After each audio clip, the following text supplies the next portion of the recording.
How have you been? Is this thing on? Do I have audio? Is everything working?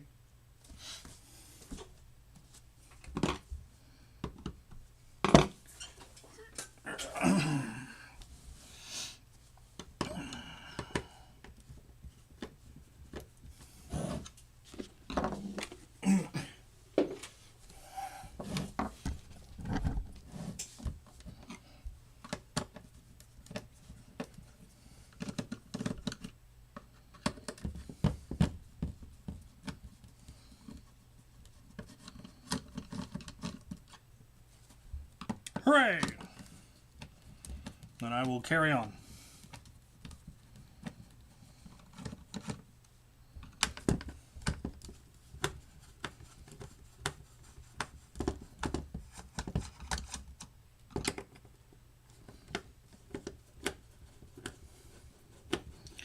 Oh, well enough. Surviving. Can't ask too much more than that.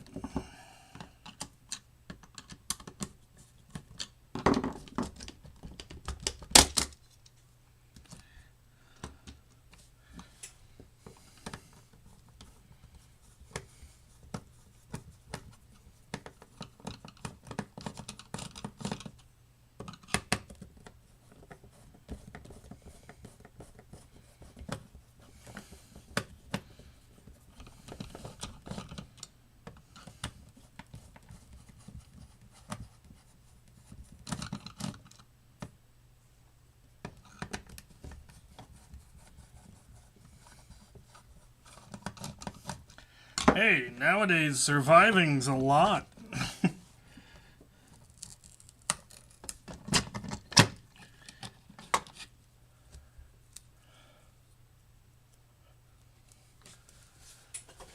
I'll take surviving over the alternative.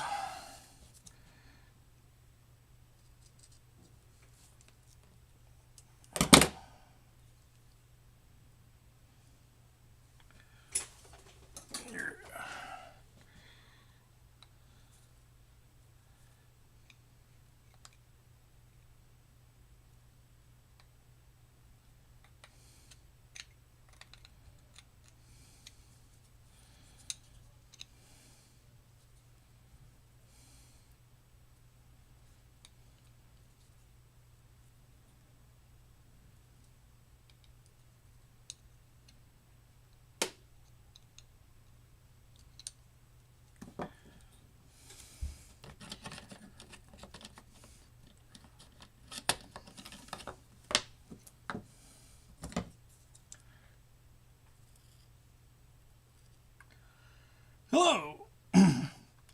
I don't know that I would say, was it an amazing day? I mowed the lawn, I did work. Now I am tinkering.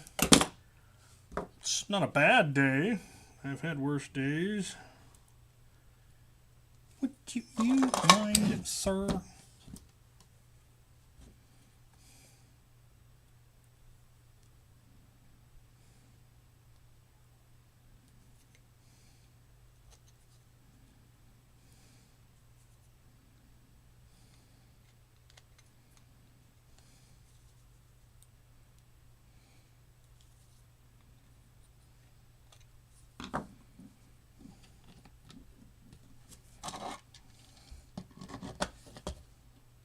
There we go. That solves that issue.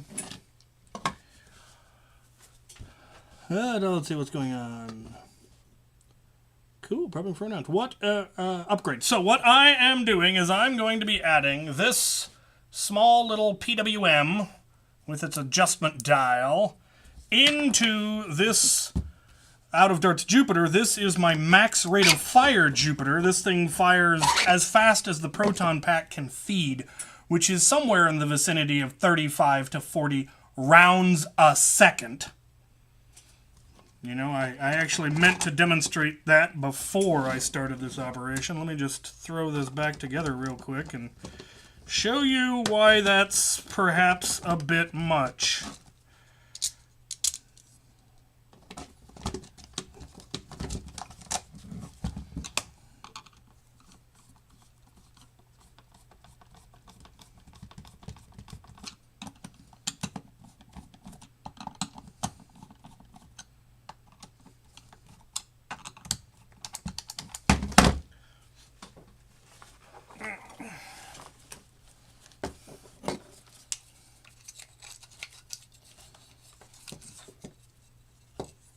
to fix that.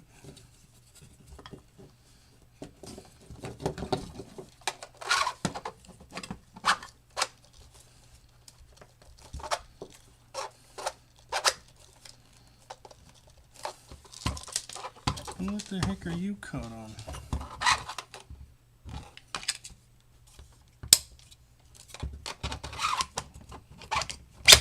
Okay.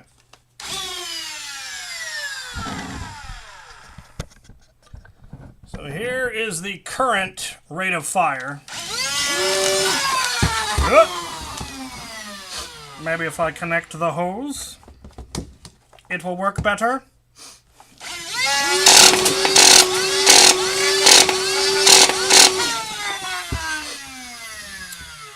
It does need to behave itself. Yeah. So that is amazing and awesome and everything you would ever dream it would be. The problem is it is also very hard on the blaster because that rate of fire is gonna wear on your motors real quick. That is one super squishy round. And it also burns through your ammo ridiculously fast. But every once in a while, you want to be able to just absolutely spam your opponent. But you also want to be able to not absolutely spam your opponent. So the operation tonight is going to be adding this little PWM into this blaster so that I can adjust the rate of fire. And it should be a really simple operation. There's plenty of room in the battery housing. I absolutely never intend to run this blaster on anything but a proton pack, so I'm not concerned about being able to fit a LiPo into the battery housing anymore. So I've got plenty of room up there. This little PWM does fit in there nicely. It's got a separate dial, which I will mount probably right towards the back here. And then there'll just be a dial here that'll allow me to turn up or down the rate of fire as I see fit.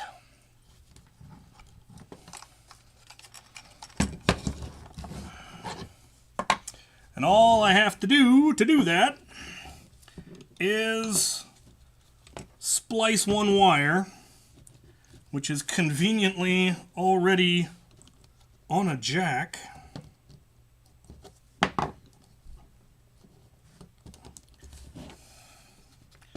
So this little wire here, that goes to my pusher motor. I just need to split it. I'm going to have 2 wires go in here, 2 wires go in there, and that'll be it. I will probably have to do a little bit of soldering just because I don't have any additional jacks of this particular kind. At least I don't think I do. I am hoping to go to End War. I don't know if I will for sure yet.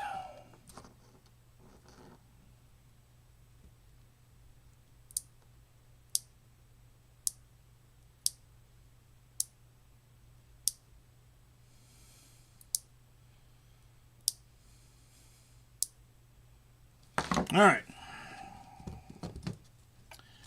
Let me figure out what's the best way to do this.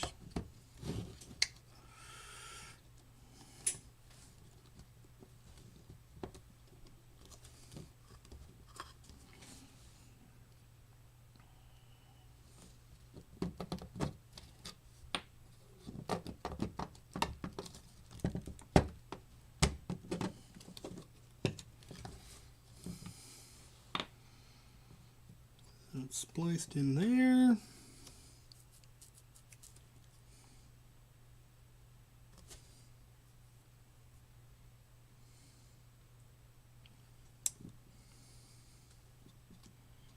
And of course all the way back there. So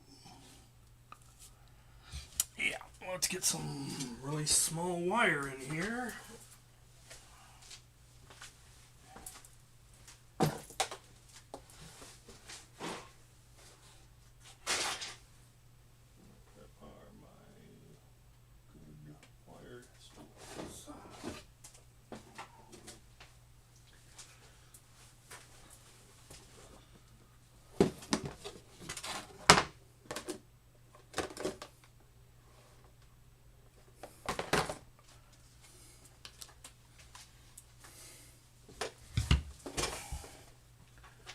All right.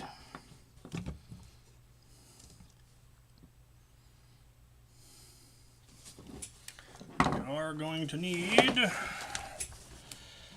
soldering iron for this. Ooh.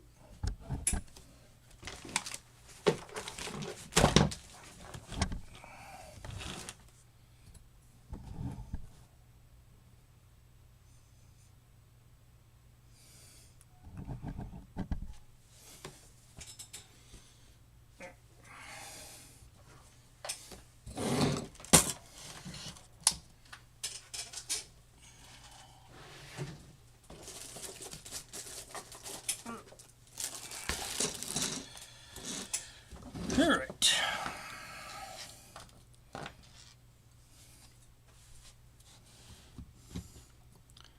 Gonna have to undo all my beautiful cable management.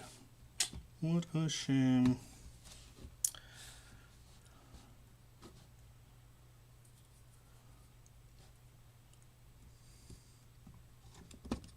Wonder if I do have another one of those.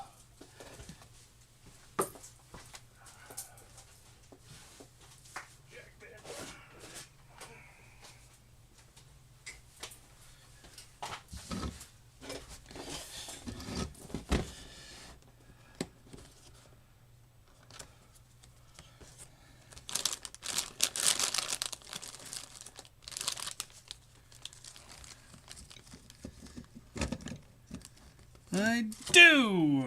Awesome! I need to find out what that jack is and order a dozen. Oh, there's one. We'll use that one. Alright. Now I won't need to solder as much.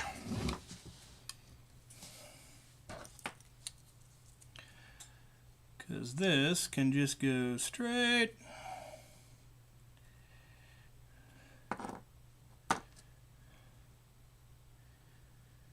I'm still going to tin these though. I think that'll help them hold a bit better.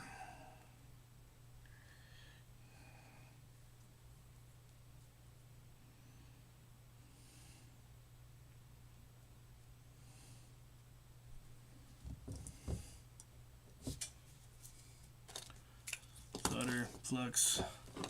How is it going? It's going. It's going.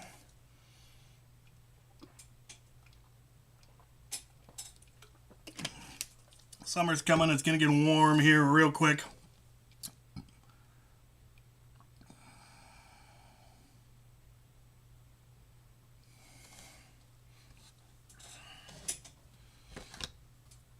While we wait for the soldering iron to heat up, how's everybody doing out there? Anyone else working on a project on Friday night?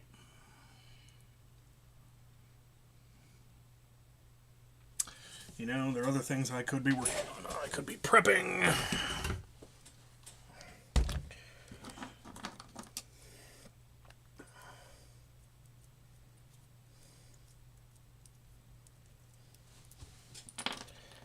Am I gonna be... Oh, gobs of room.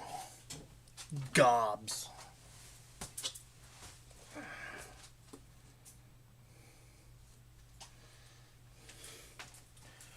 Great oodles, even. Heaps and pounds.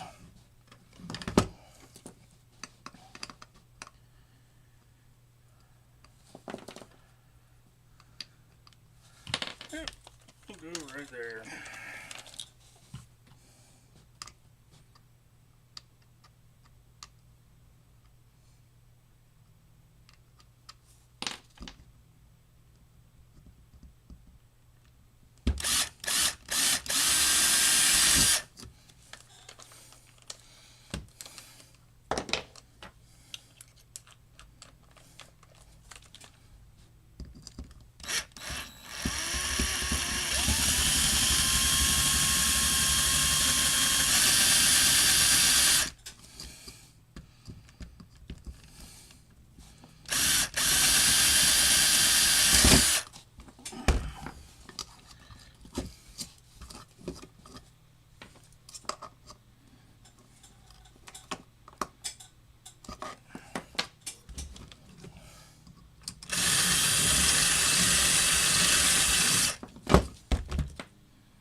Lovely.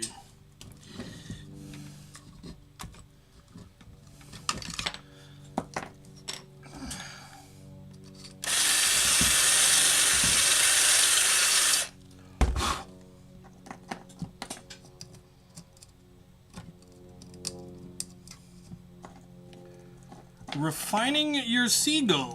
What are you aiming for? Like FPS wise, accuracy, what are you going for? Alright. We're gonna start off by getting the drill out of your face.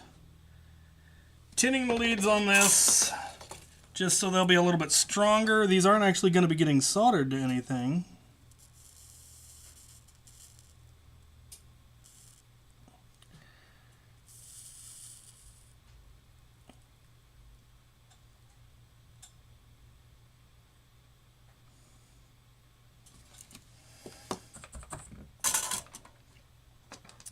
They're just going to go right into the leads on my PWM.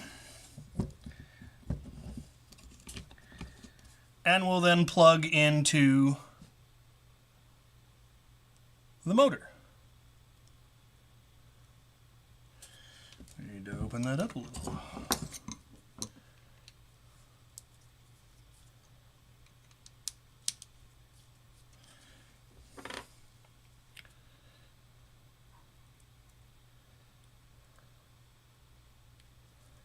There.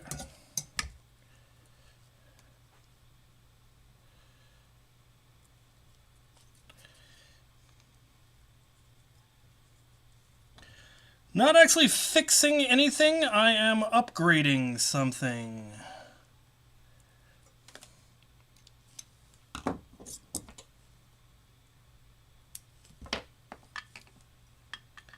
Specifically, I'm upgrading a Jupiter to have a variable rate of fire. At least that's the plan.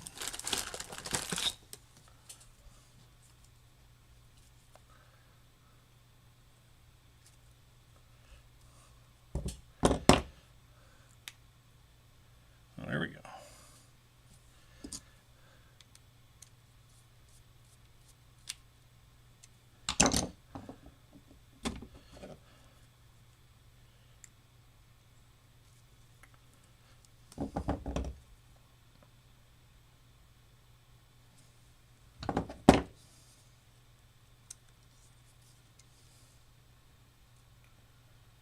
$240 consistently. Yeah, you can definitely get that out of a seagull.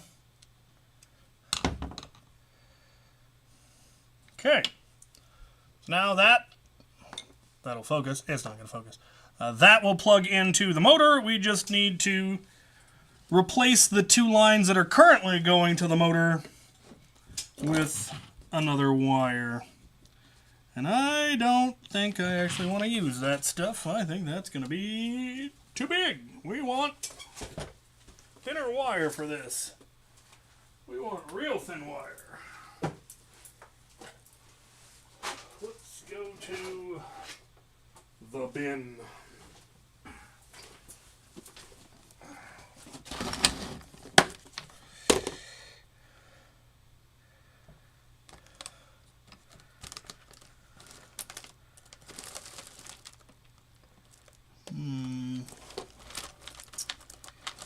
Too thin. Oh, that'll do. That'll do nicely. I believe this is some old stock Nerf wire. Oh, but is it going to be long enough?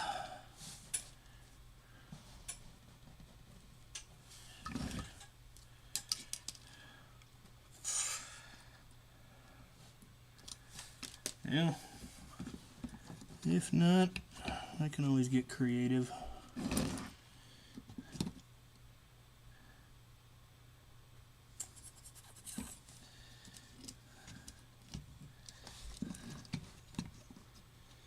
You know what? I am going to get creative. No, because I want that jack back. Okay.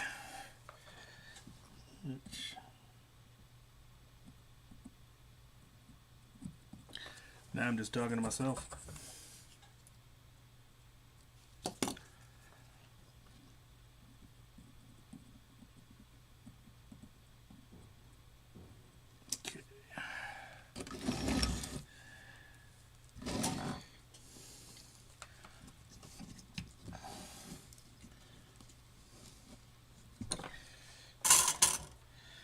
Whatever Mook wired this thing the first time used way too thick a wire.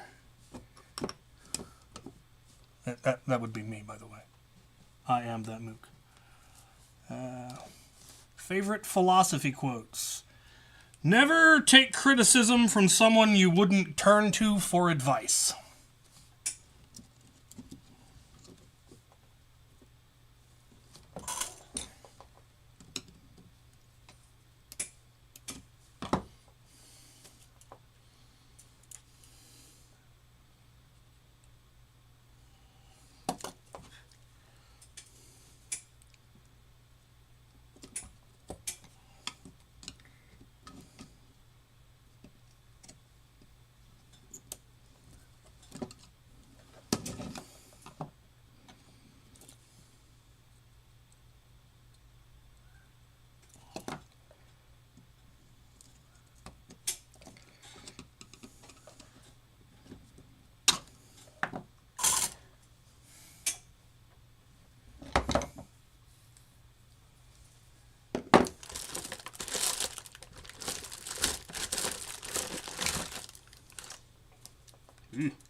Hit these things with some WD-40.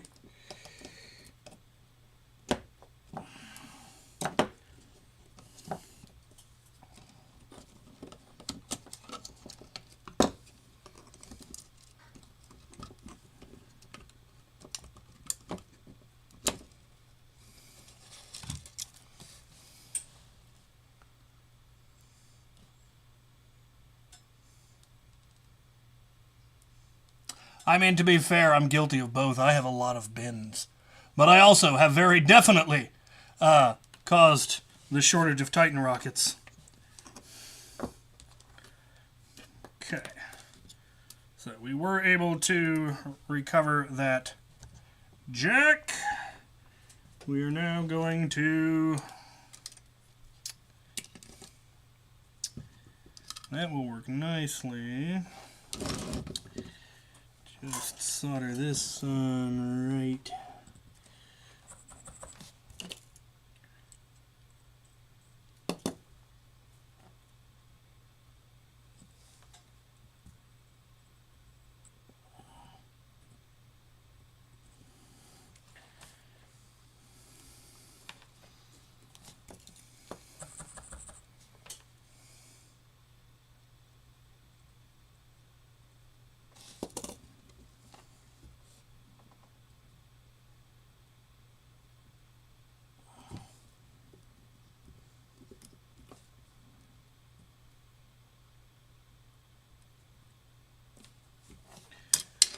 You're just being...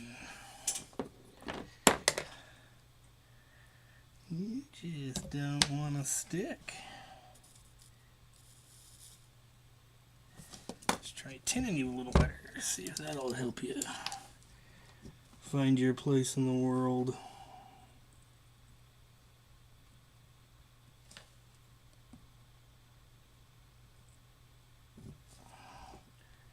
There we go.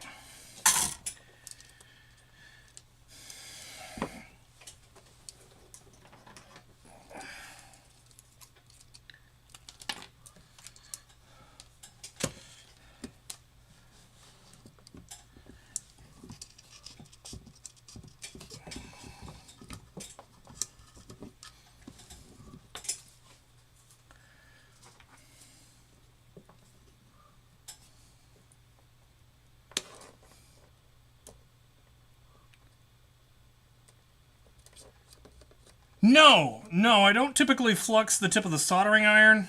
I do have a tip cleaner that I use periodically as it starts to get gummed up.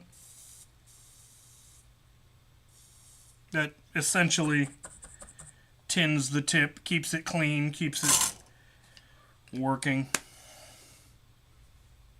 You can't see that, it's shiny. But it's made by the same company that makes the Soldering Arts Weller tip cleaner. Almost out of this lesser solder, and I'll get to go to using the nice solder. Alright, I need to run a line from here out the back of there, and that is not long enough. So, let's see if I can find a longer...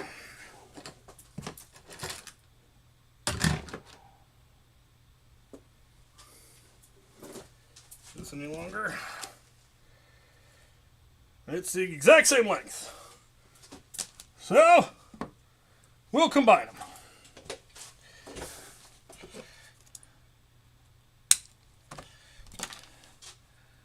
This will get me to there, and I will just graft them together.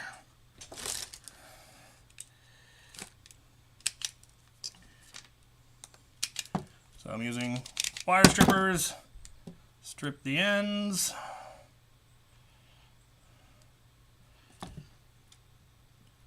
Flux the ends.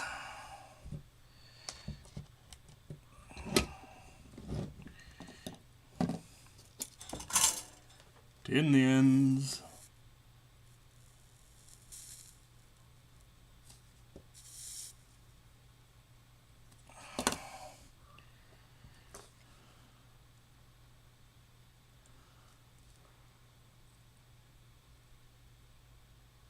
Oh, come on.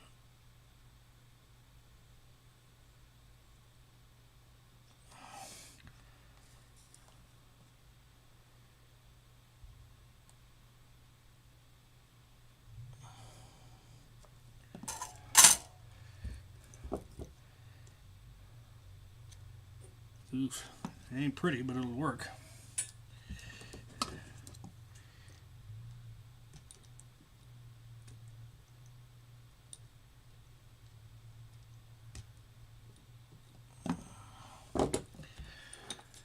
And put a little heat shrink on it. What do we got?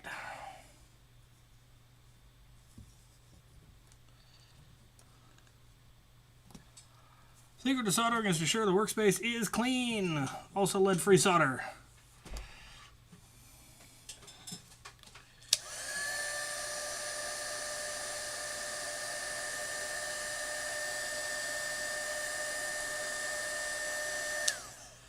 There we go.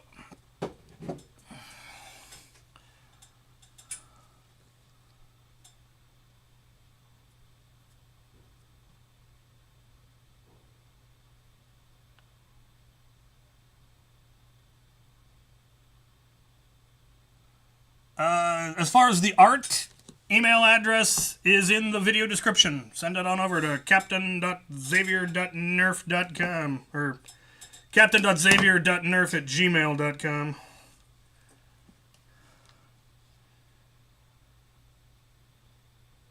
Alright. We're now gonna solder one end of this back into the blaster.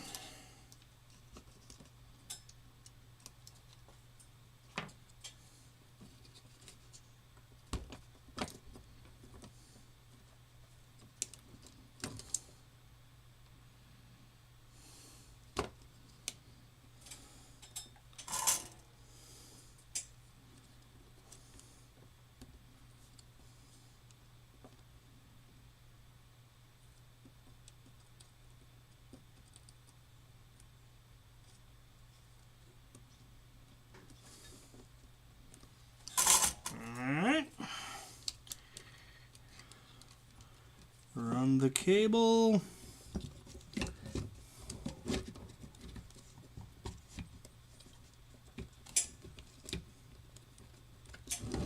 Can you see what I'm doing?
Okay. That should be all of the soldering done. Now I just need to figure out how to actually get this in here.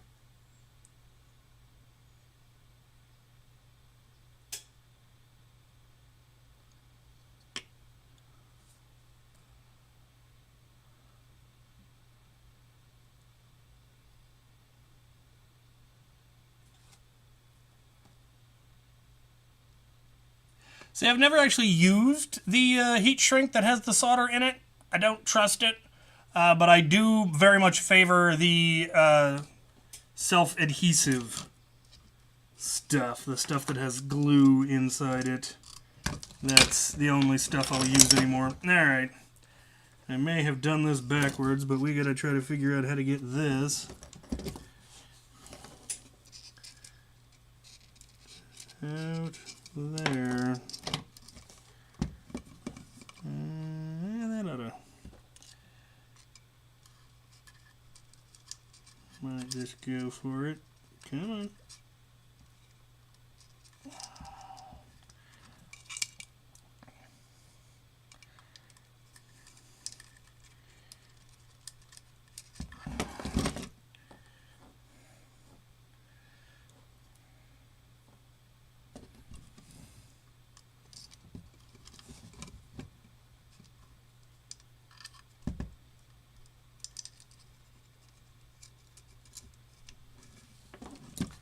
Got it.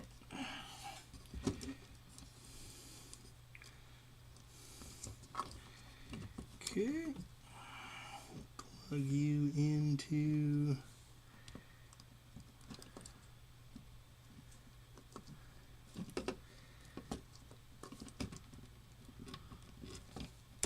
there.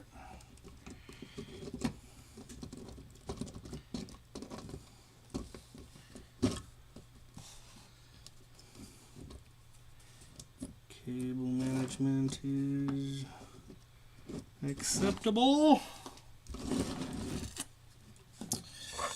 Will this still fit? No.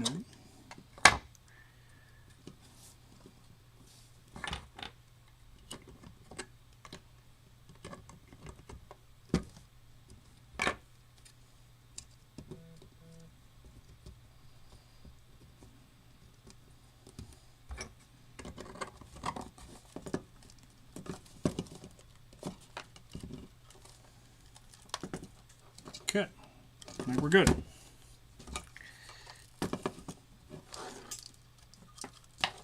What do we got?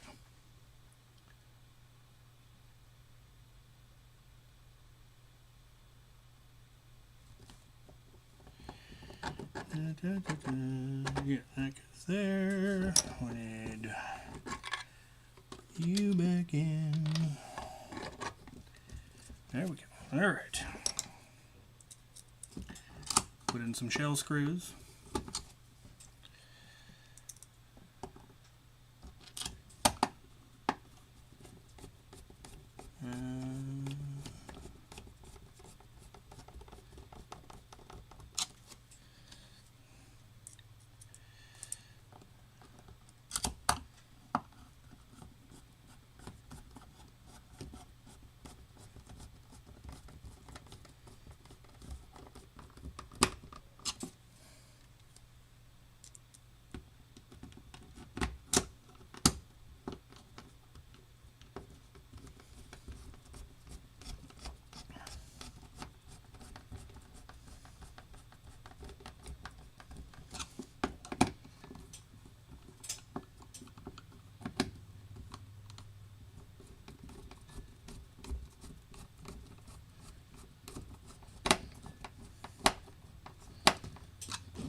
Now we just need to trim our last two wires.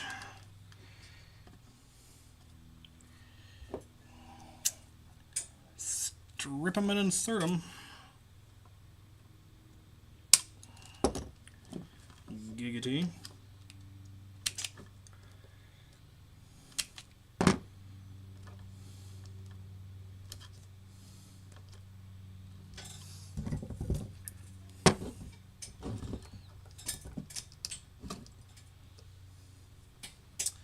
wrong. There is a bit more soldering. And now the iron's cold. So I have a moment. Drink Powerade and chat to you folk. What's going on? Ask me questions. And maybe I'll actually read them this time.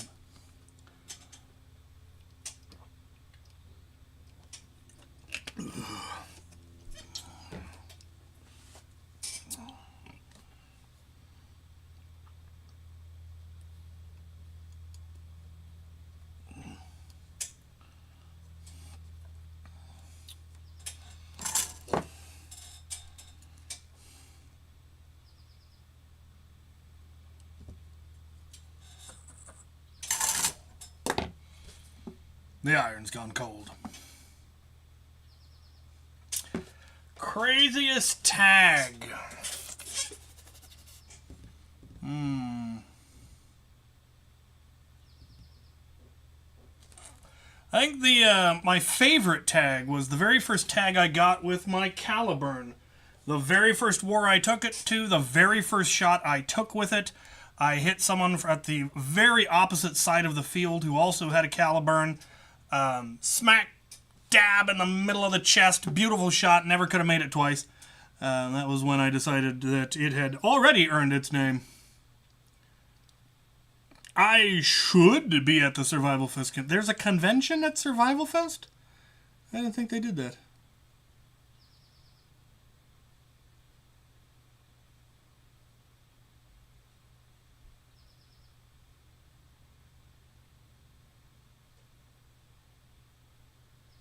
Anyone here use Arduino? Yes! There's an Arduino in my smart gun. It controls its brushless motors. My take on a Mandalorian costume with Nerf. I do someday. Someday I would love to do a Mandalorian Nerf loadout. And I would do a heavy, like Paz Vizsla, with that blaster that he had, the triple-barreled one, that had a hose going to a backpack, and guess what it'll be? Yes, I plan to make a Mandalorian jetpack proton pack. I will make a Titan that fires the rocket out the top using a solenoid, internal pump, the whole 9 yards, and then have the blaster. The beautiful thing about the blaster is, like the smart gun, it's also built on an MG42. And I happen to have another deluxe Stormtrooper blaster, which is based on an MG42, that I will use to make it. You got enough heat yet? All right.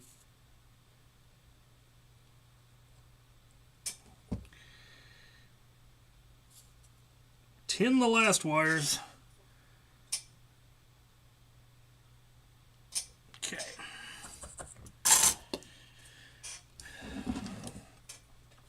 Now let's see. Power negative, power positive.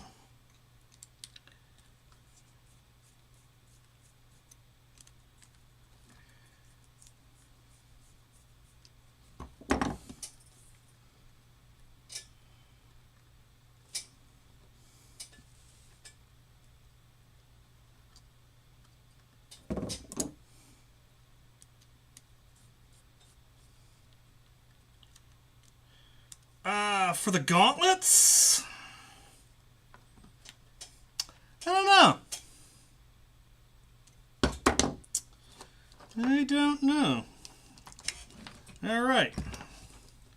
That's in there. I should not have buttoned it up yet. I'm not going to be able to see if it's working. Take it back apart. Train!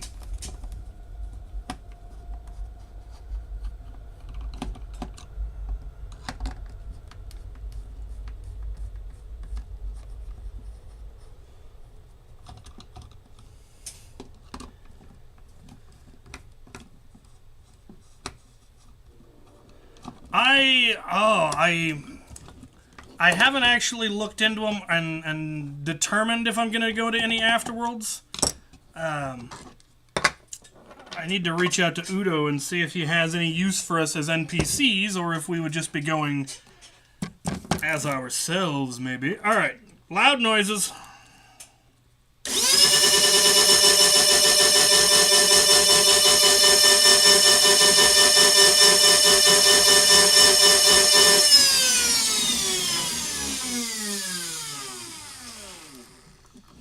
it looks like it's working. So, let's get this buttoned up.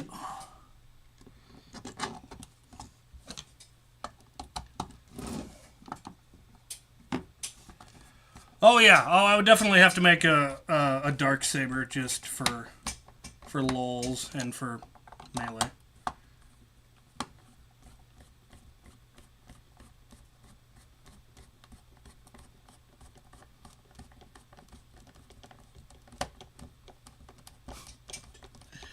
Yeah, back at WSU, I did in fact shoot one of the mods right square in her left cheek.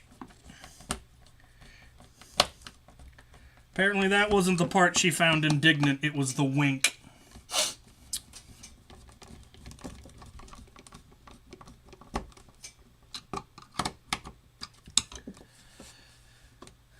Alright. Sure everything still fits.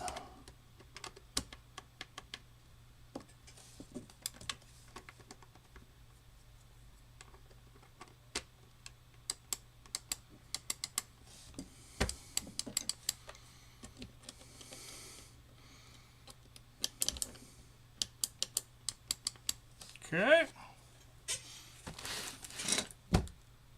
The other half of the grip go. Am I looking at it and not seeing it?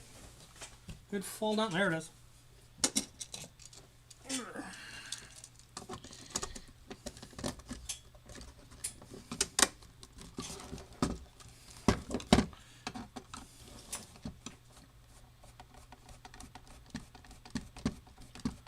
Would you buy Mega XL? I actually recently did buy Mega XL. Somebody mailed me 260 Mega XL darts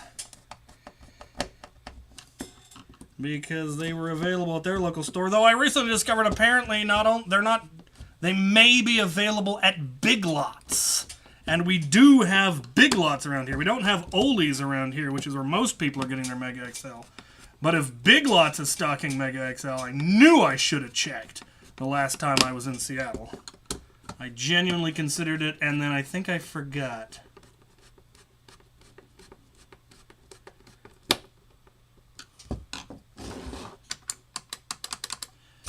Alright, now we just need to tuck this in here without all the cables coming loose.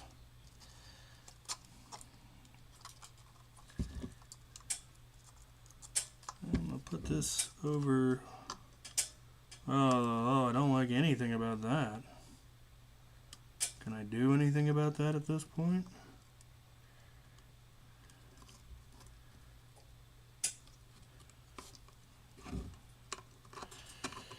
I don't really think so. So we're just gonna tuck. Oh yeah, that's fine. Okay, we'll just tuck you in there and hope everything stayed in place. Tuck you in there.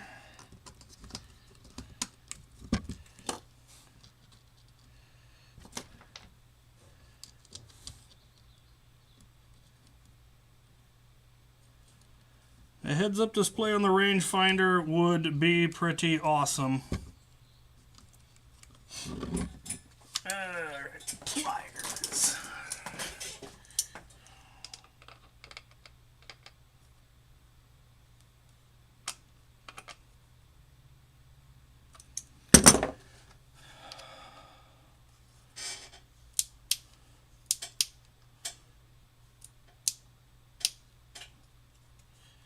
Alright, there is now a dial on the side that should control the FPS. Kind of curious to see what the max FPS is now, because putting in a PWM does tend to reduce the highest. Well, you're still coming out. Stay in there, you wretch.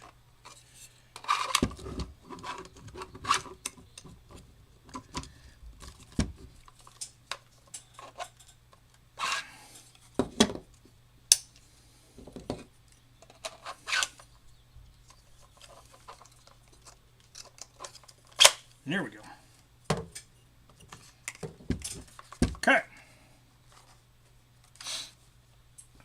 fully buttoned up. Nice little dial. Nice and clean, nice and svelte. Let's clean up the workspace a little bit.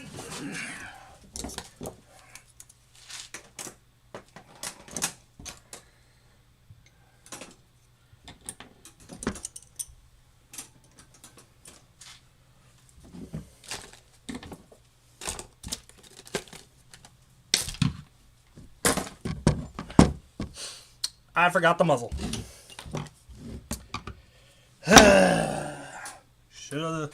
Should have looked at the chat. Sure, somebody mentioned it. Now I gotta take all the screws back out.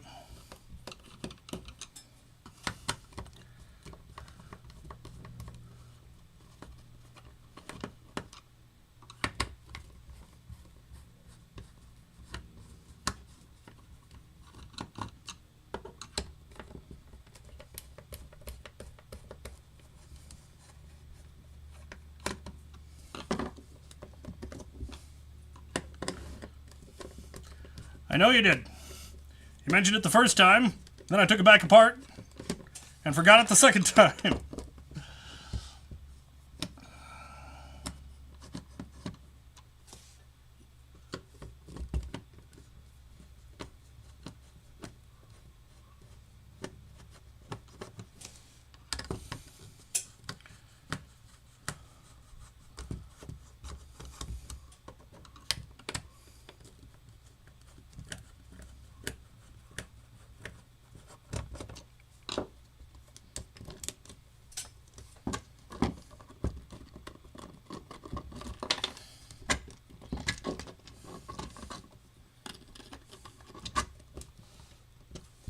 Here we go.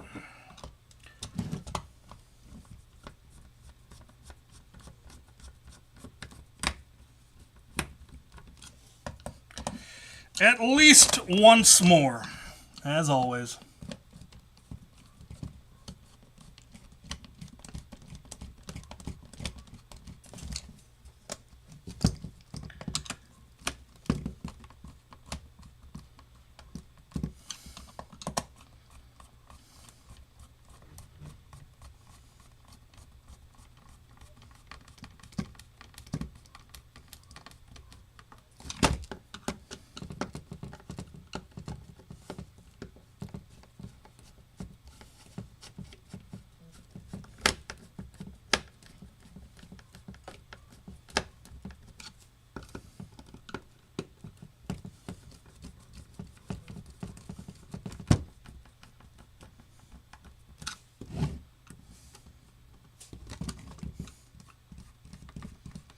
If you remind me while I'm not actively repairing a Jupiter,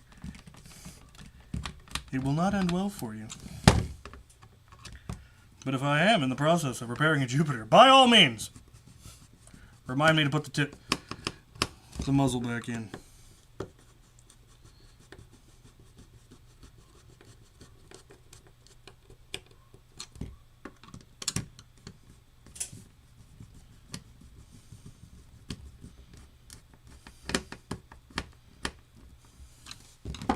Alright, I think I got all the screws back in.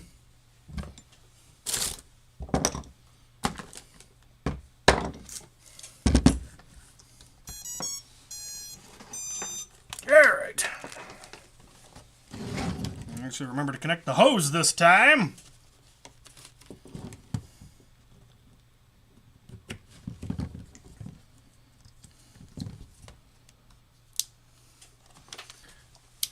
Here we go.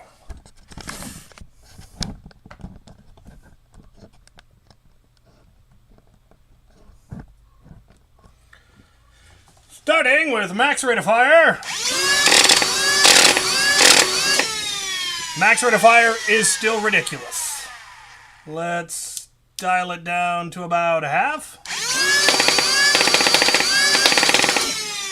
See, that's not bad. Hello! Are we jammed?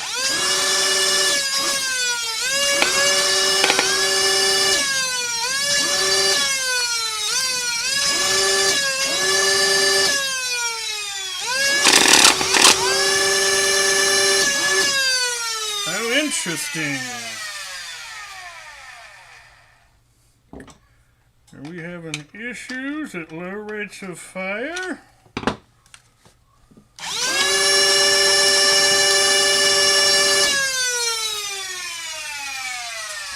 That could be a problem.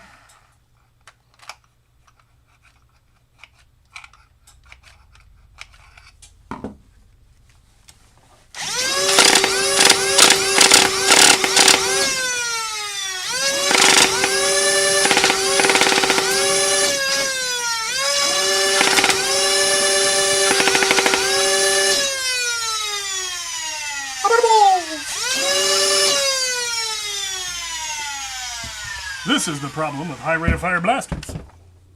I'm not quite. What's going on here? Lies.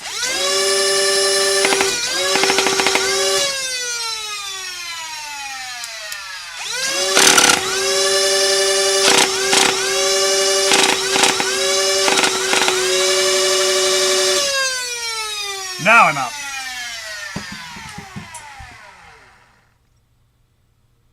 Yes. Yes, I am. Brings me back to the good old days. Alright. We need... Alright.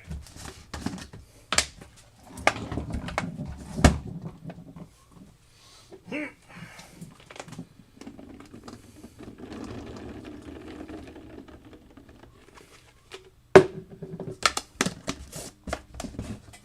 gonna try it some more. At lower rates.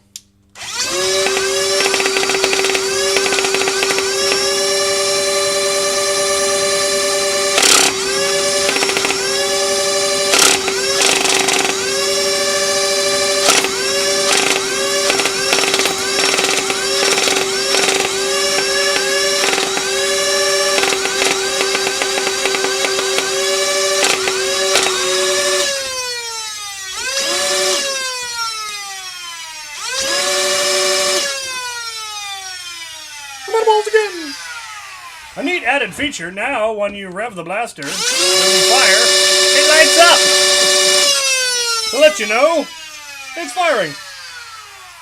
It doesn't like going below a certain FPS, below a certain or a certain amount of power, because when you reduce the voltage, it also loses strength, and so it was having some jamming issues. But if you cranked it all the way back up, it would usually unjam. But high rate of... That's not supposed to do that. That might have been part of the problem. No. The FPS is completely unaffected because I didn't do anything to the flywheels. The only thing that's being affected is the rate of fire. The PWM has no effect whatsoever on the flywheel motors. But it does have an effect on the pusher motor, and it was having some issues at lower rates of fire. I'm going to tinker with that a little bit more, but I've run out of ammo. So we're going to reload.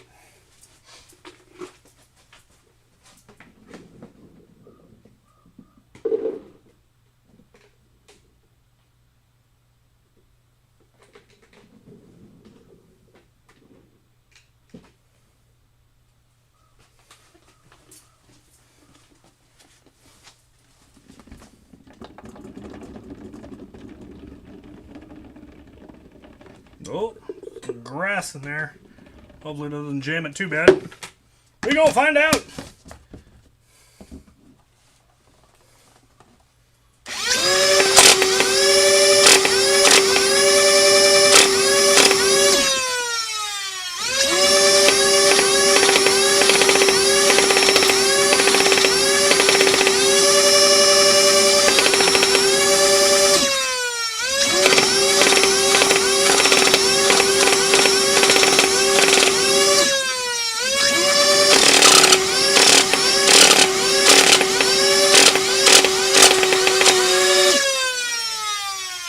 Controlled bursts.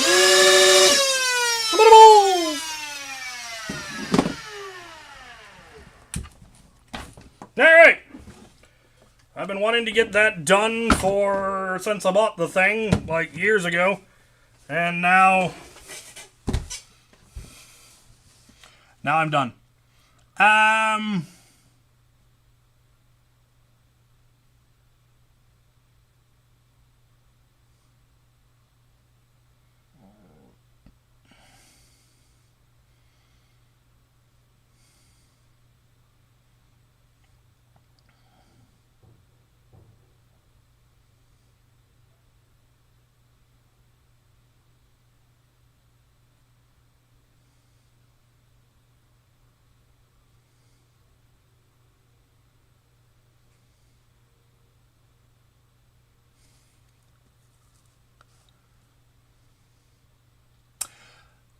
There is a member of the crew who has a proton pack that is made out of, I think it's a pretzel brand, but it looks like a bear. It's a jug that looks like a bear. And he made it so it's sitting on a toilet on his back. So there's a bear full of rifle rounds sitting on a toilet on his back that feeds his proton pack because he's a madman. No, I have not read How to Train Your Dragon. I've seen some of the movies and some of the show. And yes, pretty much the Nerf hobby very much has moved away from trust fires and has moved to lipos. Lipos are a much more stable platform. They are still dangerous because they are storing an inordinate amount of energy, but they are less likely to have issues. Mostly because they're designed for what we're using them for. Lipos are designed for a high voltage, high discharge rate. Whereas things like trust fires, they're not designed for the high discharge. They can provide the voltage, but they struggle with providing the current. And if you try to draw too much current out of them too quickly, which our motors that we use in our hobby will do, at least the aftermarket motors will, you can potentially damage the battery itself, and the next time you go to recharge it, it can fail and heat up on the charger to the point that it'll catch fire and can burn your house down. So that's why we don't recommend them. But the same thing is true for lipos. If you abuse your lipo too much and it starts to swell up and you don't get rid of it properly, they can fail catastrophically as well, and they hold a lot more energy. But yeah, my early mods, I used trust fires, and then later IMRs, and then later IFRs. IMRs and IFRs are a little bit better, stable. IFRs are much more stable chemistry. They don't provide quite the voltage, but they can provide more current and are less likely to have issues. But LiPo is just infinitely better in pretty much every possible way. So yeah, we make the plunge. It can be a little daunting at first because you have to buy the fancy charger and the lipos are a little bit more expensive, but not much. I can guarantee you in the long run you will spend more money on dead trust fires, buying new trust fires as they wear out, than you will by just switching to lipo. And you'll get far better results anyway. And then your stuff will be compatible with all other people's stuff. So yeah, there's my spiel on trust fires. They do have a place. You can use them in stock blasters just fine, because stock motors do not draw anywhere near enough current to damage the batteries, because stock motors will operate on AA's. So, you're looking at an amp. So there you're fine. And yeah, if you put 2 trust fires in a blaster that's supposed to take 4 AA's, it'll give you a slight boost. If you go up to 3, it'll give you a significant boost, but then you're going to start wearing out your components, your motors, and your switches and stuff. Yeah, you can definitely use them in stock blasters for a little boost. You won't get much. You'll get your, strife up to, 75 FPS. Yes, I have a Cricut Pro. Luchathor gave me one at the last mall event I went to. Yeah, 3 trust fires. I used to run ire on 8 trust fires. Or no, well, technically. It was 2 sets of 4. And that's how I was able to get enough current. I ran them in parallel. 2 sets in serial in parallel. So I doubled my capacity without doubling the voltage. But yeah, I ran it on 4 trust fires. And it never blew up. So that was good.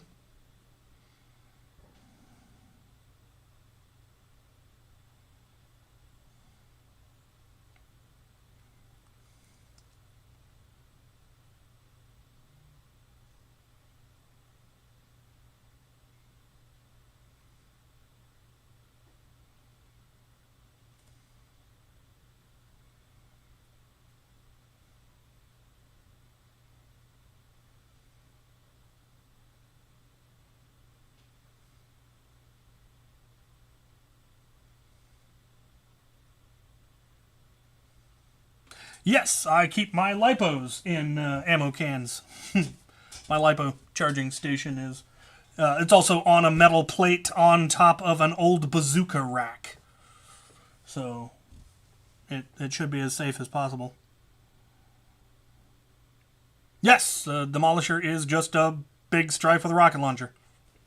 Semi-automatic, magazine-fed flywheel blaster. Strife was pretty much the first one, and everything after that was a clone. There's lots and lots of Strife clones, which is lovely.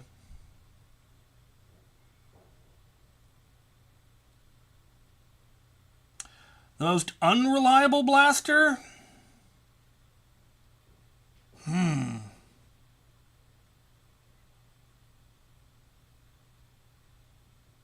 That I've actually ran?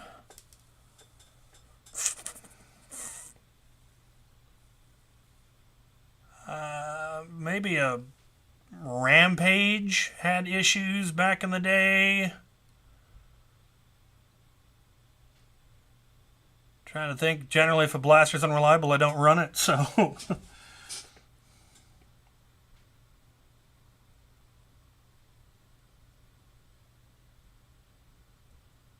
Yeah, if you're going to get back into modding, get into lipo. It's like I said, it's not as expensive. It's definitely not as expensive as it used to be. You can get a charger and a battery from out of darts for not very much. Getting a nicer charger, of course, is a little bit nicer and a little bit more expensive. And unfortunately, we keep diversifying. It used to all be, 2S and 3S. Now there's more and more 4S blasters out there, mostly brushless ones. But if you're not getting into brushless blasters, you're not going to run into a 4S. But there's plenty of motors that run on 2S or 3S. 2S1 batteries are smaller, so they'll fit into smaller battery housings. You don't necessarily have to modify your blaster as much. 3S lipos tend to be a little bit bigger, though there are smaller ones, but they don't have nearly as much capacity and won't last as long. The big difference, power-wise, the 3S motors tend to have more torque, and so are better for high rate of fire blasters. If you're making a flywheeler and you're going to be putting, 10, 15, 20 darts a second through it, you're probably going to want to be doing a 3S because it can keep up and you're not going to get as much sag in between shots. 2S is going to be perfectly fine if you're doing semi-automatic. If you're building a Strife, you can use Michelle 2's Fang revamps. They're going to be fine. If you're going to be building a Rapid Strike or something, it's best at that point to go up to 3S. Obviously, if you want to get into the crazy stuff, look at band blasters, look at their cages, their motors, their wheels. You can get some insane power out of flywheelers these days. It's ridiculous without having to go to brushless. Obviously, if you get into the brushless world, the sky's the limit, because we use brushless motors in our drones. What do we got going on? Tried any new root beers lately? Yes! Somebody got me 2 that I hadn't had before, but I don't remember what they are now, because I keep forgetting to actually catalog my root beer tastings. What's the least favorite blaster you ever built? Nothing comes to mind. I don't build things I don't want to build.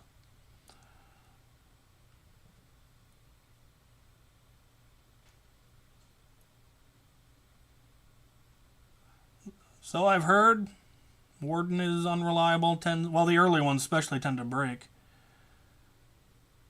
My top pick to win in Nerf Triad, absolutely.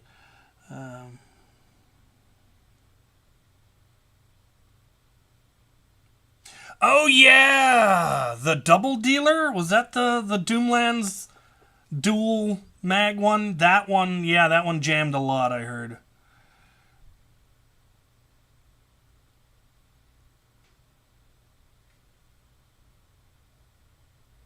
Yeah, I got Strifes in my attic too. Strife is a great place to start. It is just the most solid platform that has ever been developed so far, because it was available for so long. They were on the shelves for like 7 years, and so we just kept making more and more good stuff for them. Nowadays, blasters are on the shelf for 6 months, 9 months tops, and so by the time people have really gotten into the R&D and have developed stuff, you can't get the blaster anymore. Whereas you can still get Strifes. They're getting more rare and more expensive, but they can still be gotten. Well, you're going to need to do some dremeling if you're going to be doing stuff like that's just a requirement to upgrade most internals. Even the best drop-in kits usually require a little bit of dremeling of some old supports in order to fit in the new switches and larger motors and stuff like that. Catherine Xavier?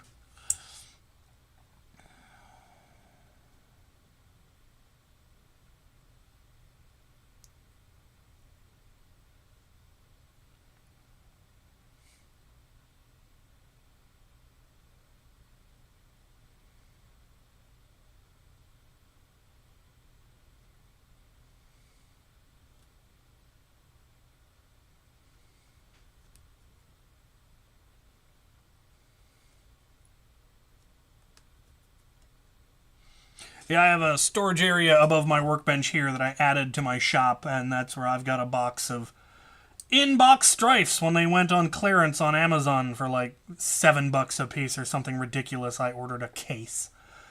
Plus all the ones I've picked up at Goodwill's. What's the most expensive blaster you have? As in that I paid for, or what it would cost to get it off me? I've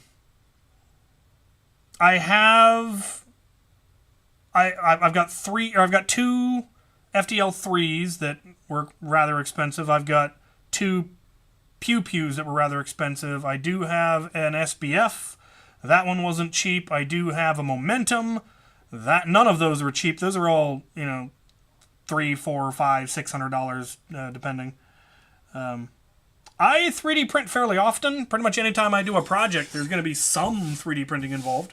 Proton packs involve 3D printing. Any kind of flywheel upgrade, I print the cage, switch plates, stuff like that. I don't often print whole blasters. I don't usually have to. I either buy them or someone sends them to me. I do need to get around to printing the skeleton key, master key. I've got the files for that.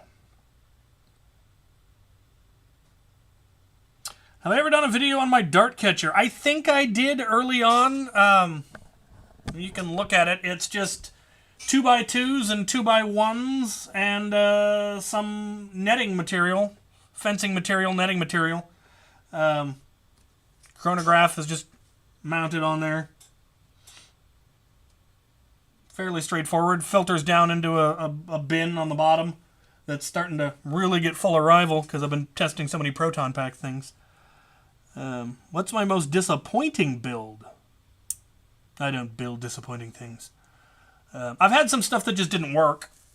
I tried doing high capacity hammer shots and my printers just weren't good enough to print a cylinder that worked.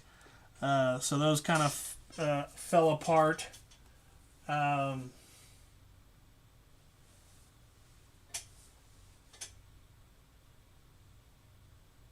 No, that's about it.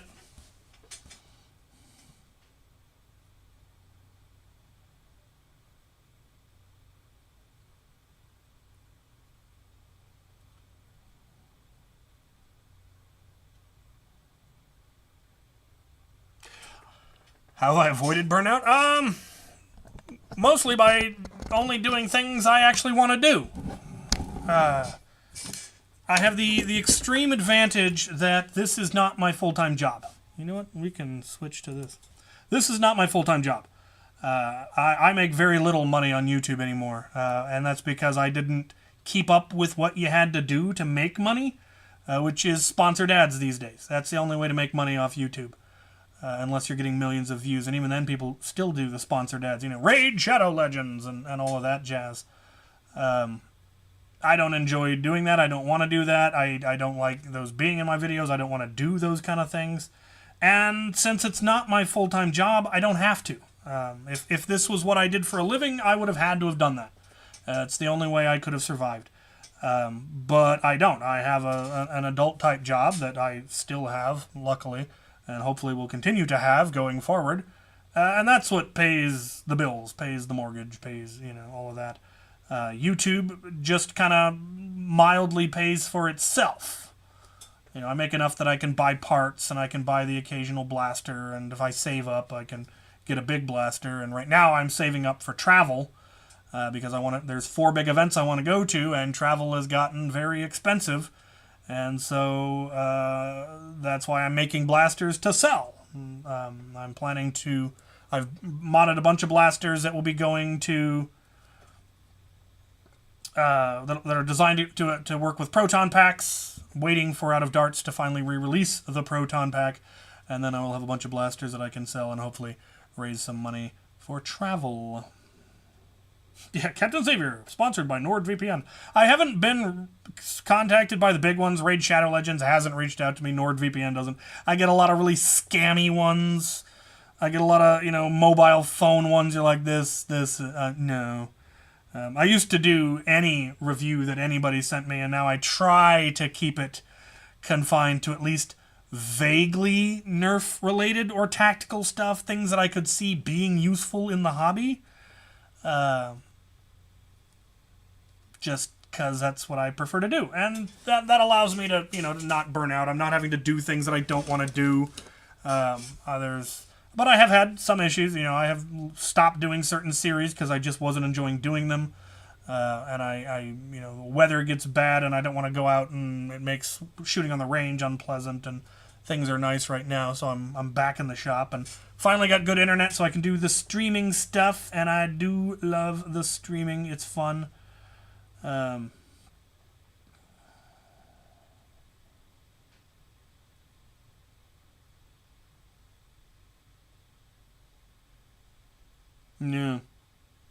So, yeah. Looking forward to hosting events here at my place again in the new arena. We just got it set up in time for the last event last year. And now I'm going to be able to stream it. So that's going to be cool. And we'll see how my current very cheap setup works. And if it's worthwhile, I will look into better, probably more expensive setups so that you can actually see what's going on a little bit better. But we'll see. Oh yes, there will be more streams. I definitely want to do this kind of stream where I take a project that I've been putting off for ages and finally get around to doing it. And hopefully teach you guys stuff. I'm also going to be doing some of this on Get Off My Lawn. During the live stream I do with Al the Geek, we're gonna add a segment where I mod something. And it'll be something simple like wiring up a flywheel cage, or talking about switches or something. Basically the stuff I do on Monday Mod Tips, but doing them live just by request. Like, what do you guys want to see me do? If I've got the parts, or actually I'll probably do more of it. What do you want to see me do next time, so I have time to acquire all of the parts.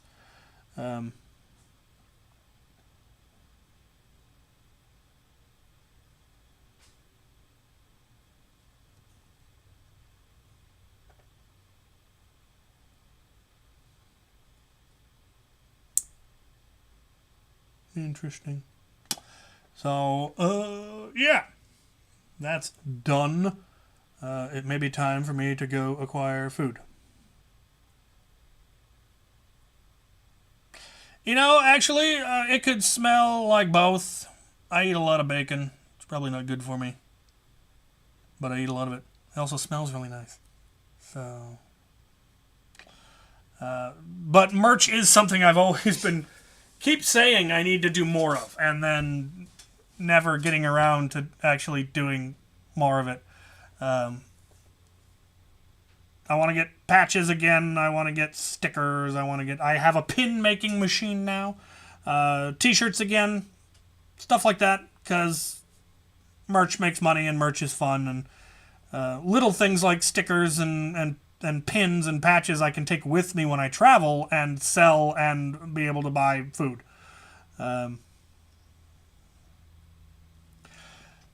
I don't think Can It Take a K26 would actually be a good one to do, because it's very time consuming. The disassembling, the reassembling, the disassembling, the reassembling. That's something that is more conducive to something that I would go for that I would end up having to edit. Not impossible, but not one that would be my first option. Plus, I have to go to the range, because I have to film the stock footage. Then I disassemble it. Then I have to go film the upgraded footage, and I don't have streaming set up for the range, though it wouldn't be hard to get a setup there.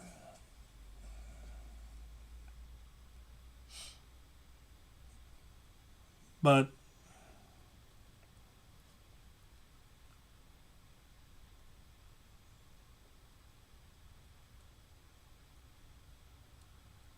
no, springers definitely aren't just a gimmick. They've gotten so high powered that they can outrange flywheelers on an almost comedic level.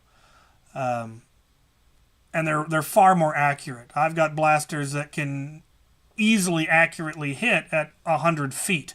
I don't have any flywheelers that accurately hit at 100 feet. There are definitely still places for springers, especially in comp, because most competitive games severely limit your ammo. And so having a high rate of fire flywheeler, you're going to burn through your 2 mags, and then you've got no ammo. So most people actually still use springers in the competitive games, again, because you've got the range, you've got the accuracy, and you're not burning through all your ammo instantaneously. But it does depend on the game. Like if you're playing a non-competitive game, a casual Nerf war, yeah, flywheelers tend to be a lot more effective there because they're generally not played at nearly the same range.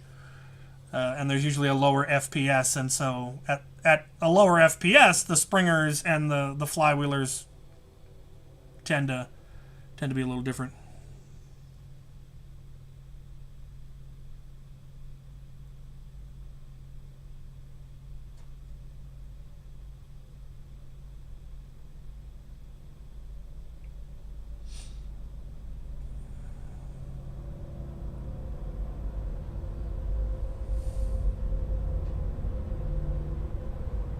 See, that is a very good reason. Yeah, flywheelers are very noisy. Unless you're getting into the really good brushless motors, the brushed motors tend to be real loud, especially the high-powered ones. Brushless motors tend to be a lot quieter, but there's a reason they're more expensive.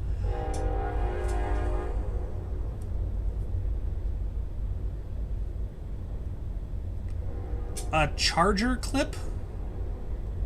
You mean like an old school top-down feed into an internal magazine clip, or do you mean like a harmonica slide clip?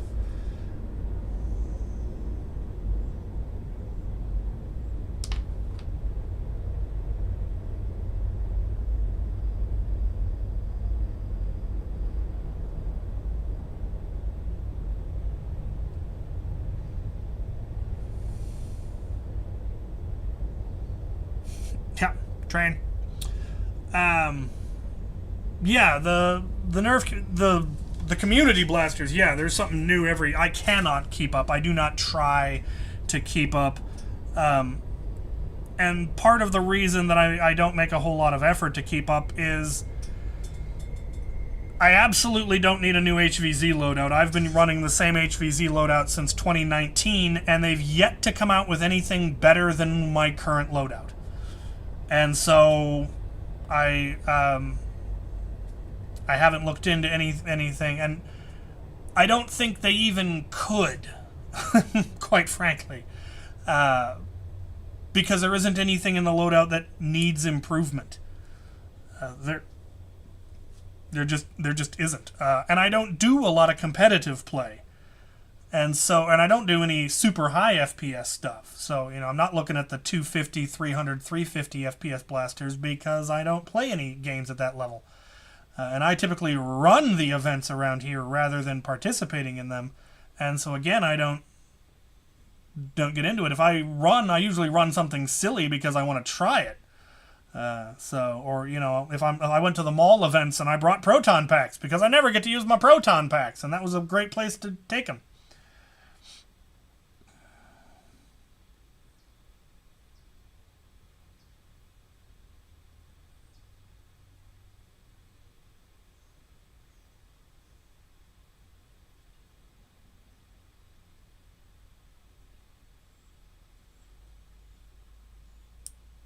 Yeah, me too. I've gotten very out of shape. Desk job, it gets you. Also living in the middle of nowhere. I used to fence several times a week. I used to fight in full steel armor several times a week. I used to dance every single day. I used to be in much, much better shape than I am. I used to rock climb, and I used to go jogging in chainmail, all kinds of stuff. There's a reason my back doesn't work anymore, and my knees are both destroyed. That hasn't helped me stay in shape either. Just moving hurts. So, Would I run an AEG and HVZ? Well, I did for years. So, yes. Yes, I would. Any of the newer ones? I don't know of any new ones that I have that are anywhere near the FPS limit. So, if they made one, I might, but it wouldn't be my first choice. Unless it was one that fired on a closed bolt, so like the Soldier 77 maybe, but that one hits way too hard. I would need to dial it down, and at that point I'd be worried about the cyclic rate. I'm going to continue to use my FDL3 until somebody comes out with something better.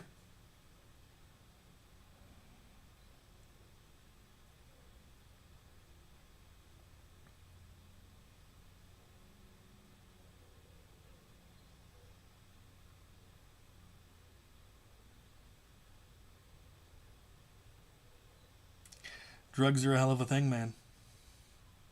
They'll do all kinds of stuff to you.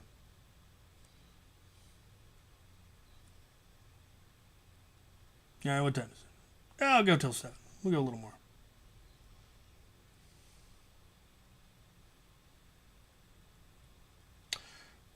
Joe! How you doing? You missed the main part. I added a PWM to my obscene rate of fire Jupiter, so it's not quite as obscene.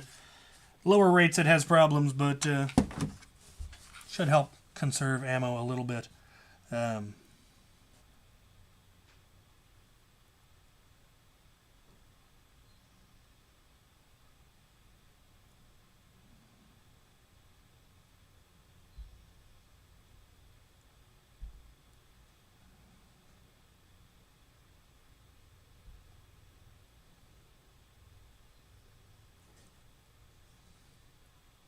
Now I'm just sitting here chatting because I got nothing better to do. It's Friday night. I should do pizza.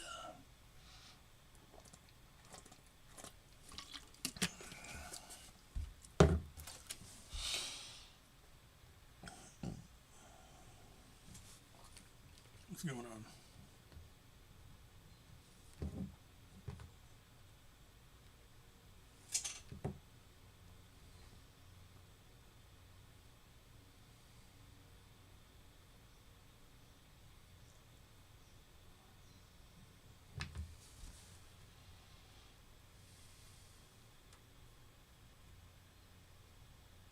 Do I think an AEG could outperform an FTL and HVZ? No. I doubt it. It would need to be a really good AEG. That's the thing. The FDL3 is just still, in my opinion, the pinnacle of Nerf engineering.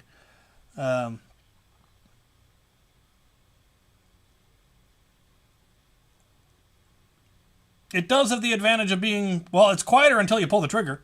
You don't have to rev, but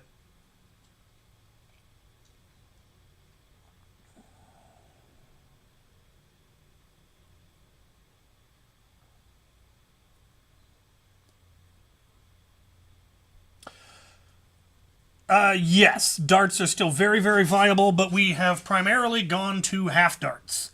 They're absolutely mainstream now. You can buy half darts at Walmart and Target, and they're some of the best that you can get. Full-length darts are you seeing less and less, especially since Hasbro has now abandoned them, which is baffling and idiotic in my opinion. But darts are still definitely the way to go. Well, it depends on what you're doing. So the advantage of Rival is that, yeah, you can build hoppers for it and hold hundreds or even thousands of rounds. Darts are more accurate outside, Rival has issues outside, has limited range and accuracy. Indoors, it's fantastic. At close range, it's fabulous. But outdoors, it's definitely a fire in that direction and hope somebody dodges into your round. Whereas darts are far more accurate. Again, I've got dart blasters that are accurate to 100 feet, which in Nerf terms is a very long way. The Moab is its own category of thing. The downside of the Moab is that you have to load the belt. Once it's empty, it's empty. And it has an obscene, though it does have an adjustable rate of fire, but it has an obscene rate of fire. I would love to have one. I can't afford one, and they ain't going to give me one. But it is gorgeous. The advantage that Rival has is that, yeah, you can hold a ridiculous amount of ammo, but you can also reload really, really fast because you can just pour more ammo into your hopper. Whereas reloading your magazines for darts or reloading your belt for the Moab is a lot more time consuming. Once you're out of ammo, you're out of ammo. Whereas Rival, it's a little bit easier.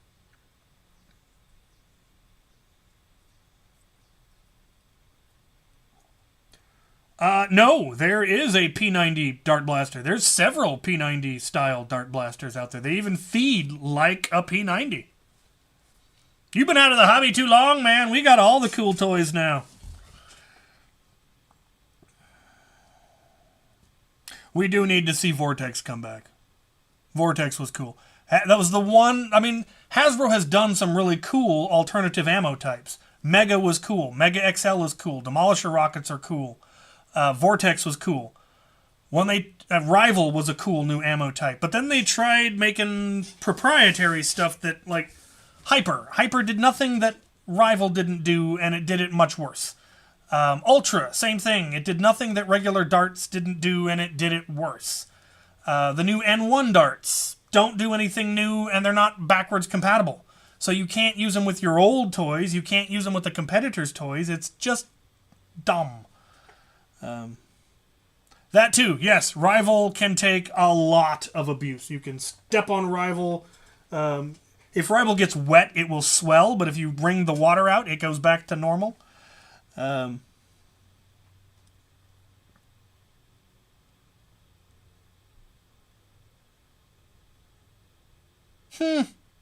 Red Bull themed Fury X.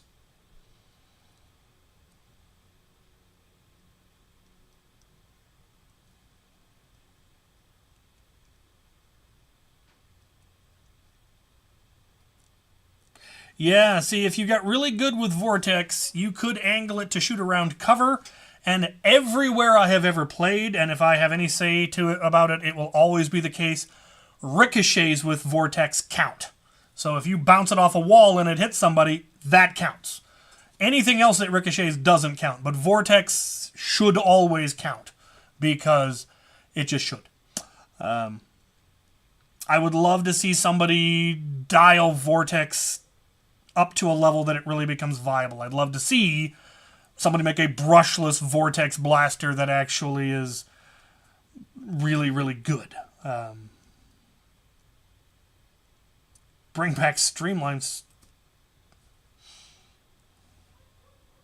We do need more Mega XL. That was a great ammo type, and they made 3 blasters, none of which were really good and were way too, cartoonishly oversized, unnecessarily so. I would have loved... They never gave us, like, a Jolt. Give us a Mega XL Jolt. Just put a Mega XL barrel on a Knockout, which, of course, is what we did, but ours are 3D printed, and theirs would have been injection molded.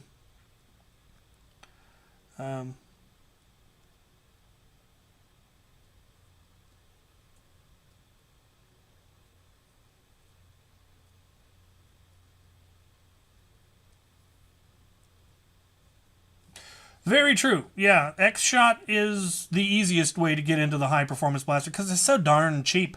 I don't know how they get that amount of performance out of something that cheap. Well, I do know. They've taken all of what we've been doing for the last 8 years and all of our developments and, what is the right barrel material, what is the right plunger size, what is the right design, and they've just taken it and incorporated it. It's pretty neat. And now they're coming out with an AEG, which I really hope means that Dart Zone and Worker and maybe even Hasbro will follow suit and bring out pro AEGs. Mega Double XL. Yes, we need Mega. Well, that's just a Titan rocket. What we need is more Rival Mega and Rival Mega XL. I have blasters that fire Rival, extra sized Rival.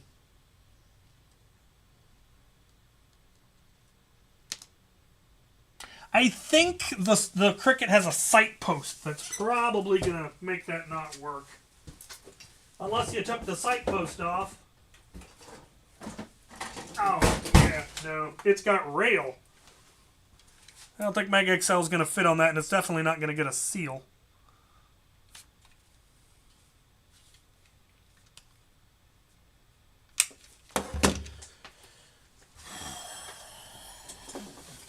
God, I wish they had done the Titan in the Icon series, because then I could have bulk ordered Titan rockets instead of having to pick them up one here for their...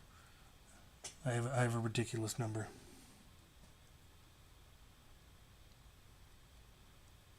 Vortex Pro. Yeah. The thing about Vortex is that it's hard to dodge because of it'll change in the air. You'll dodge out of the way and you'll cause an air current that'll pull the vortex into you.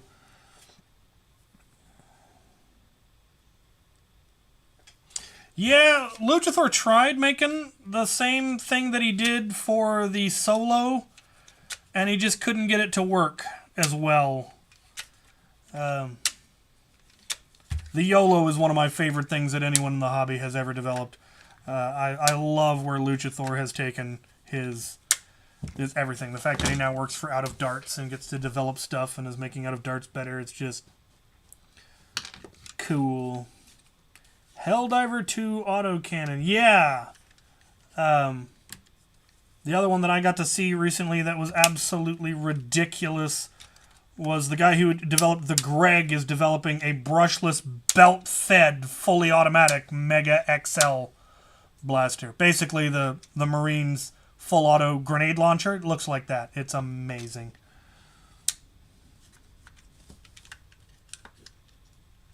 See, I would love to see Hasbro or somebody come out with a better deploy. You know, a blaster that folds up. You know, something. I mean, this is deploy-ish, but you know, something that folds up more and you push a button and it. I'd love to see one. That they never made an elite deploy, which is a shame, honestly. Nerf Pro Deploy X. See, when they came out with the Strife X, I was so hopeful that they were going to continue that concept, that they'd come out with a Long Shot X, an Alpha Trooper X, a Rapid Strike X, a whole series of all of their best blasters, their most successful blasters, done to high performance and half dart. And then they didn't. And it makes me sad. Oh, we don't perpetuate the deploy sucks meme anymore. That's long time gone. If you can't get tags with a deploy, it is you who suck. And I know this because I've seen people get tags with a deploy just to prove it.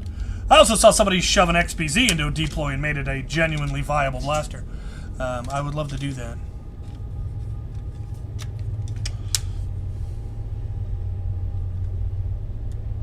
Right? I would have bought every Pro X blaster they ever produced. There isn't a one. I would have loved an Alpha Trooper X, a Long Shot X, Rapid Strike X, Hyperfire X, anything X. It was just a fabulous concept. Yeah, we moved on to hating the Warden.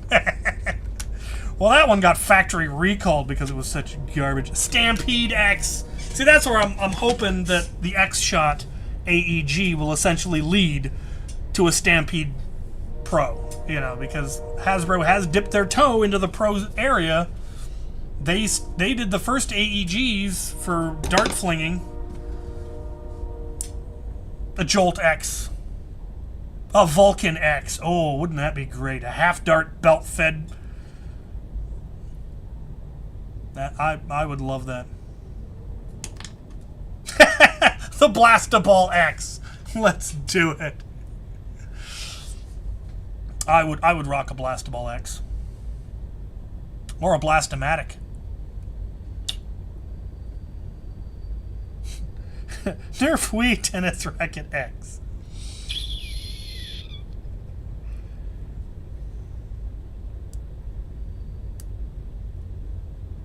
Yeah, and it's not difficult to make a half-dart rapid strike. It's literally a matter of a mag adapter and a longer pusher.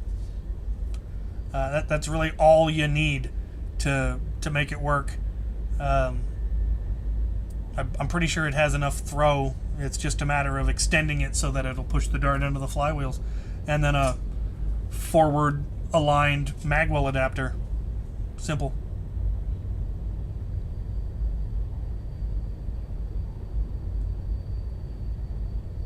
Nerf Ball X, yes. That we've gone all the way back. The Nerf Ball X.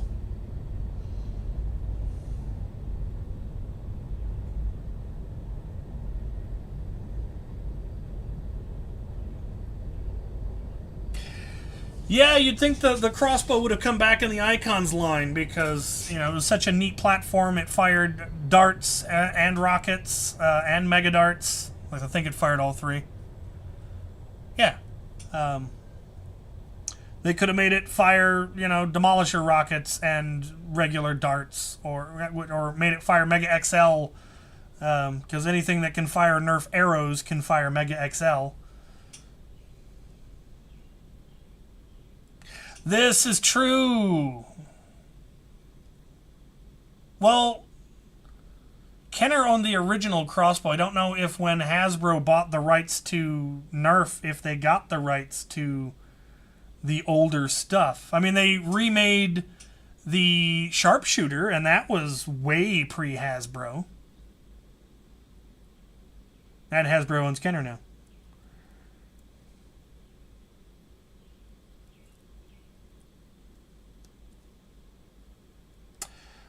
No, the Stampede did not have both manual and auto. The Vulcan did. The Vulcan was the only one that could do both. And it wasn't until, I think, the Soldier 70, or the Colonel Wasp 77 that we saw that again. That's the first AEG I can think of that still has a manual prime because it operates on a closed bolt.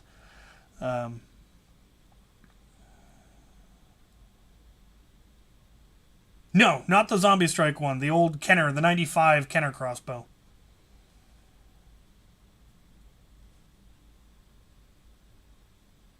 No, they can't make they can't make Super Soakers because the original designer, Lonnie Johnson, who was a NASA engineer, he invented the technology behind the Super Soaker and behind things like the Supermax line and the Titan.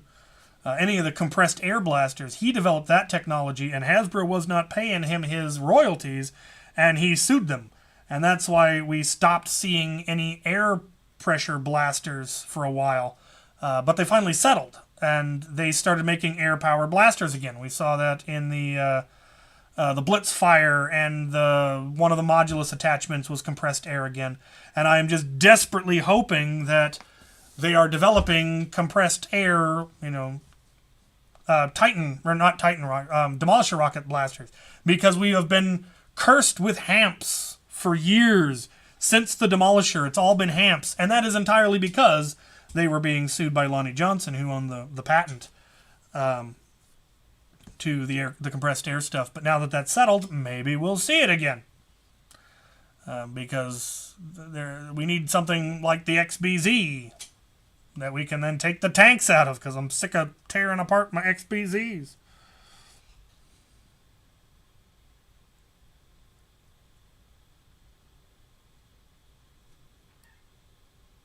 Nerf Slingshot Pro. That's just a slingshot.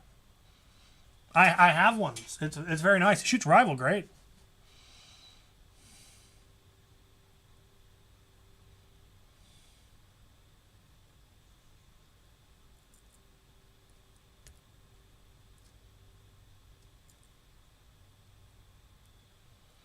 Hammer Shot X. I would love to see Hasbro come out with a good high-powered Hammer Prime blaster. We got the Outlaw, but it's not quite the same. But fabulous. Yes.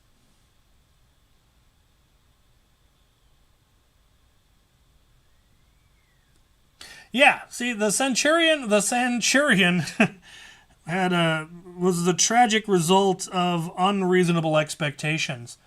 Because it was this huge sniper-looking thing, it fired a big dart. For some reason, people were expecting it to shoot 200 FPS, or 150 FPS, or even 100 FPS, and, hit somebody, right between the eyes at 100 feet. And it's still a stock Nerf blaster. It's not going to do anything more than anything else did, but we wanted it to. And it was also horrifically inaccurate until they came out with AccuStrike darts. I did a whole teardown. I did the reassembly video on the Centurion, and it's not as complicated as people make it out to be. It is, in fact, just a giant manual Stampede. Uses the same kind of concept as the Stampede does, which is fascinating to me when I finally realized that, because I hadn't made that connection until I did the reassembly video and realized, oh, that's how this thing works.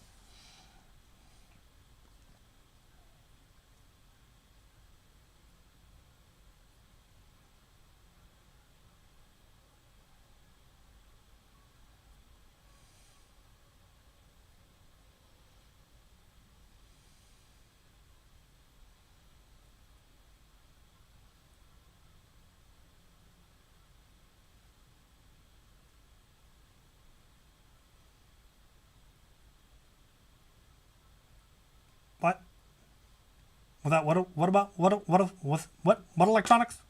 Who's talking about electronics?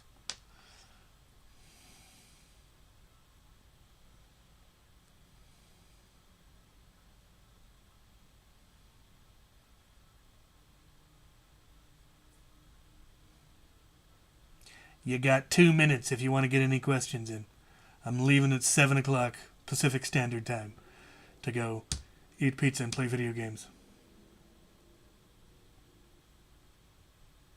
No, so the way that the Centurion is like a Stampede is that in a Stampede, normally in most blasters, when you prime the blaster, the plunger tube stays still and you pull the plunger back, and then when it fires, it releases the plunger, it goes forward, and it fires the dart. In the Stampede, the plunger stays still, and the plunger tube gets pulled forward. And then when it gets all the way forward, it automatically releases the plunger comes forward, and then the whole thing snaps back. And then it keeps going. Then it catches, it pulls the plunger tube forward, it releases the plunger, it fires. The Centurion operates the same way. When you prime back the handle on the Centurion, it pulls the whole plunger tube forward and chambers a dart. You pull the trigger, the plunger tube slams forward, it fires, it then releases the plunger tube and the whole thing slams back. Which is why the Centurion 1, you have to have the bolt forward when you put the magazine in, unlike every other Springer that has ever existed. And that's why it has that distinct ka-chunk, ka-chunk, where it fires and then the whole assembly fires back. And that's essentially the same way it works in the Stampede, is that the plunger tube goes forward and then returns back rather than the plunger going forward. So it is still, they're both still technically direct plunger. It was just an odd mechanism that we hadn't seen enough for people to understand.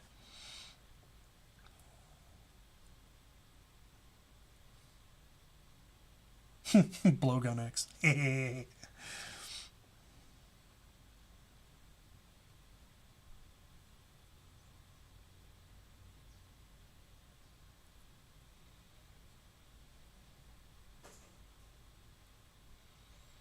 If you want a more detailed explanation on the Centurion, watch my reassembly guide on it. It goes into the whole thing. It was a really strange mechanism, and the prime was geared, which is what made everyone afraid of it. That if you didn't get the gear timing right, it wouldn't work, and they're not wrong. But there's gear timing, there's gear priming in pretty much every rival blaster. all the rival springers have a geared prime because they have such a heavy spring. So you end up with a really long prime, but it means it's more powerful because you've got the mechanical advantage helping you prime a heavier spring.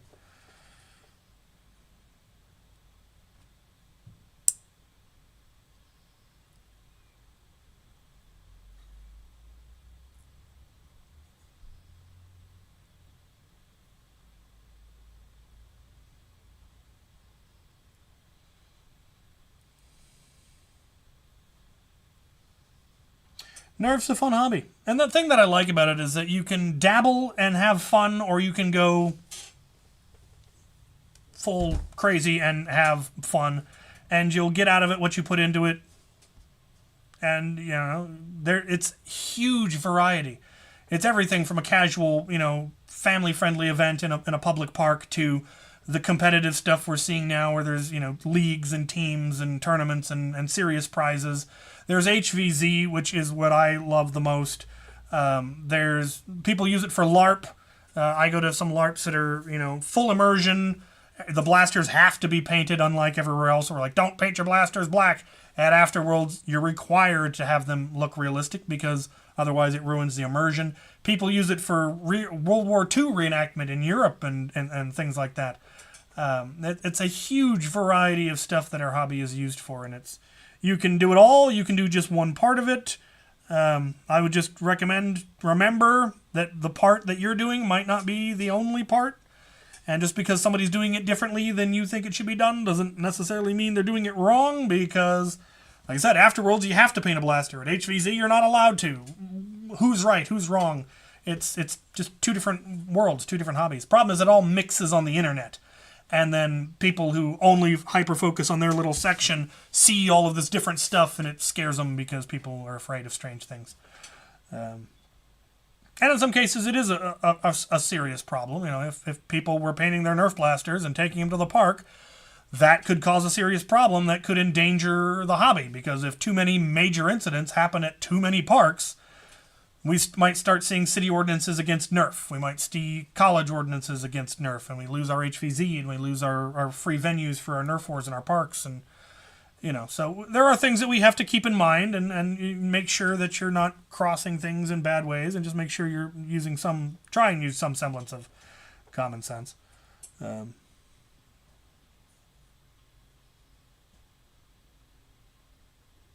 Yeah.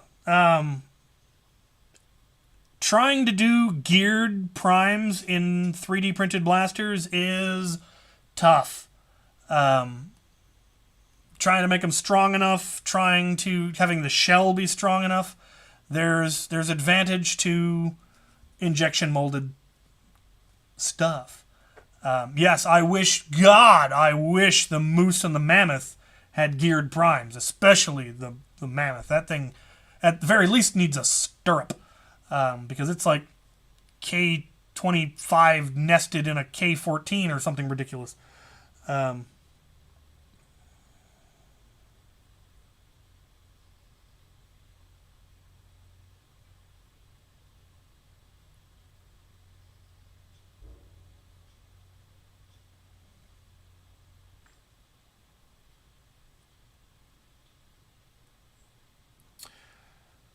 And on that note, it is now past 7, so I am going to sign off. This has been lovely. Thank you all for coming.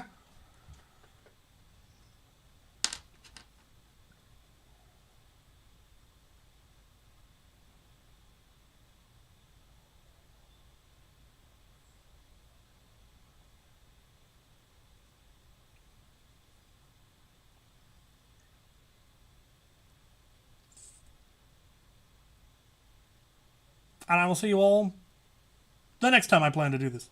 I have no idea when it'll be. I haven't come up with a schedule yet. Whenever the next time I'm out here tinkering on some small project that I feel like showing off, that I don't want to make a video on or what have you. I do need to make some review videos. I've got a mammoth I need to do a review on. I've got a minigun I need to do a review on. So, yeah. There will be stuff. Talk to y'all later.